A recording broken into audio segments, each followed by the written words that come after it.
టీమిండియాలో all is not well పరిస్థితి కనిపిస్తోంది. Head coach Gautam Gambhir వైఖరి పట్ల సీనియర్ ఆటగాళ్లు అసంతృప్తితో ఉన్నట్లు సమాచారం.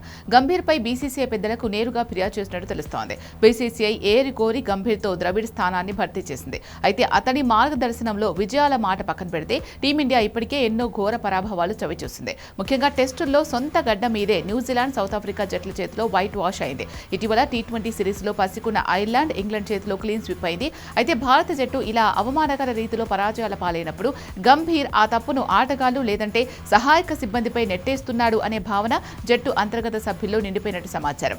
ఏ ఒక్క ఓటమికి కూడా గంభీర్ జవాబుదారీగా ఉండకుండా తప్పంతా తమపైనే నెట్టేయడాన్ని కొంతమంది సీనియర్ ఆటగాళ్లు కూడా జీర్ణించుకోలేకపోతున్నారు. ఈ విషయం గురించి బీసీసీఐ అపెక్స్ సభ్యులకు వీరు అనధికారికంగా ఫిర్యాదు చేసినట్లు క్రిక్ బ్లాగర్ పేర్కొంది. ఈ నేపథ్యంలో బీసీసీఐ పెద్దల్లో కొంతమంది గంభీర్ తీరుపై అసంతృప్తి వ్యక్తం చేయగా మరికొందరు మాత్రం ఇప్పటికీ అతడికి మద్దతుగా నిలిచినట్టు సమాచారం.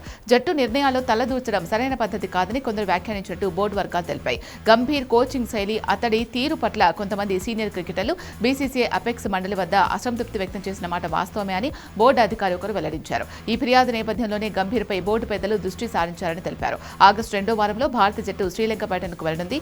అక్కడ 2 టెస్టు మ్యాచ్లు ఆడనుండగా గాయాలతో పలువురు కీలక ఆటగాళ్లు దూరమయ్యారు. ప్రపంచ టెస్ట్ ఛాంపియన్షిప్ 2025-27 సైకిల్లో టీమిండియా ఫైనల్ రేసులో ఉండాలి అంటే శ్రీలంకపై 2-0తో సిరీస్ గెలవాల్సిందే. ఒకవేళ ఇక్కడ ప్రతికూల ఫలితం వస్తే మాత్రం టెస్ట్ కోచ్గా గంభీర్ భవితవ్యం ప్రశ్నార్థకంగా మారనుంది.